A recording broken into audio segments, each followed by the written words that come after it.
Nah, apa sih biasanya yang diomongin di financial planning ini? Kita ngomongin 3 part. Yang pertama kita ngomongin keamanan keuangan, selanjutnya itu next kita ngomongin kenyamanan keuangan, lalu terakhir itu kita ngomongin distribusi kekayaan. Tapi di balik itu semua, jangan lupa ada yang namanya, tinggal next, ada yang namanya pajak gitu. Jadi ini adalah yang biasanya kita obrolin di financial planning dan ini apa yang saya sampaikan ke klien-klien saya gitu ya. Nah, dalam financial planning ini banyak sekali orang-orang yang melakukan kenyamanan keuangan duluan tanpa punya keamanan keuangan. Ini banyak kasusnya gitu. Jadi mereka sudah mulai investasi, sudah mulai ya segala macam lakukan, tapi nggak punya keamanan keuangan sama sekali. Padahal ini bentuknya adalah piramida. Kalau bawahnya aja fondasinya nggak kuat, saat kita mau ke atas, kalau ada apa-apa, ini pasti langsung hancur keuangannya. Jadi penting buat teman-teman untuk melakukan stepnya adalah punya keamanan keuangan dulu, baru ke kenyamanan keuangan. Jadi kurang lebih kita bahas soal keamanan dan kenyamanan keuangan. Tinggal next. Lalu dalam Oke, nah dalam keamanan keuangan kita bahas soal cash flow. Gimana caranya memiliki cash flow yang baik gitu kan ya? Apakah selama ini kita, aduh kenapa nggak bisa nabung gitu kan ya?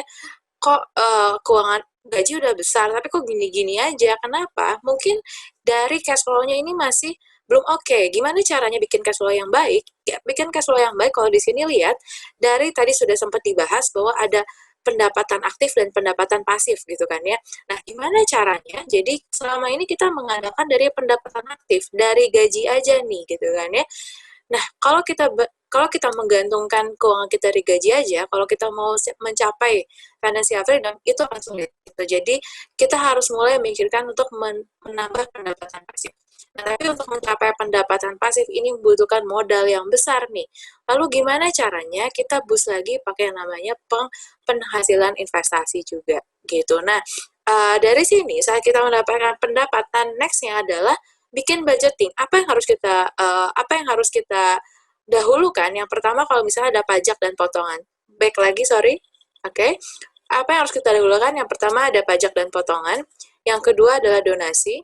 Nextnya ada investasi, lalu ada premi asuransi, lalu ada cicilan bulanan, lalu baru biaya hidup. Jadi yang di atas itu dari pajak sampai cicilan bulanan itu termasuk namanya pengeluaran yang produktif. Kita keluarkan hari ini tapi manfaatnya di masa depan. Jadi saat kita bikin budgeting yang didahulukan adalah ke satu ke 5 hal ini. Jadi sebelum kita ngomongin buat PLN, buat apa, tapi kita harus ngomongin dulu yang produktifnya dulu nih, yang bisa memberikan manfaat di kemudian hari. Gitu. Jangan sampai kita biasanya orang-orang itu menabung tuh disisihkan di akhir bulan, bukan yang dialokasikan di awal bulan. Jadi mindset ini yang harus kita ubah. Karena kalau disisihkan di akhir bulan, itu nggak pernah ada sisanya.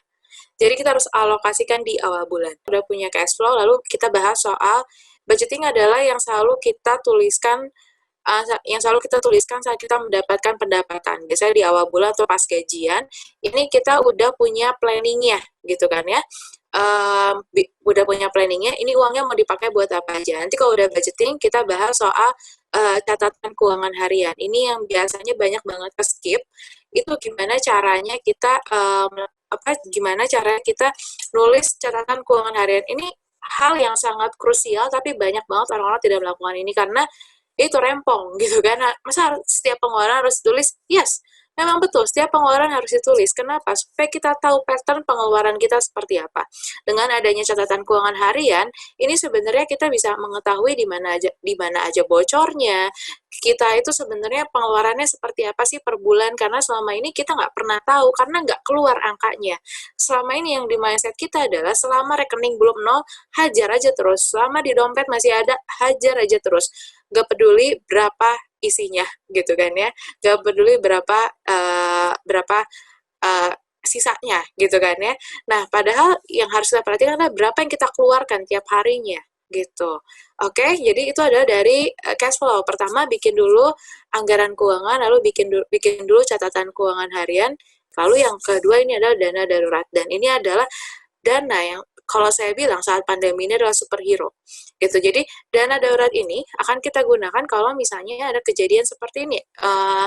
Ada kejadian yang pertama ada kehilangan pendapatan, yang kedua ada pengurangan pendapatan, lalu misalnya butuh untuk perbaikan, baik itu rumah, baik itu kendaraan, baik itu gadget gitu, ini bisa ambil dari dana darurat. Lalu kalau ada bencana, misalnya ada bencana alam, kayak kemarin di Jakarta ada banjir, ada demo, kita nggak bisa pulang, itu kita bisa menggunakan dana darurat kita. Lalu misalnya kalau ada kecelakaan atau sakit dan memang kita butuh uang cash, ini bisa ambil dulu dari dana darurat. Jadi sebagai dana cadangan kita dan untuk pengeluaran yang tidak terduga. Next lagi, tinggal di next aja. Oke, kurang lebih ini.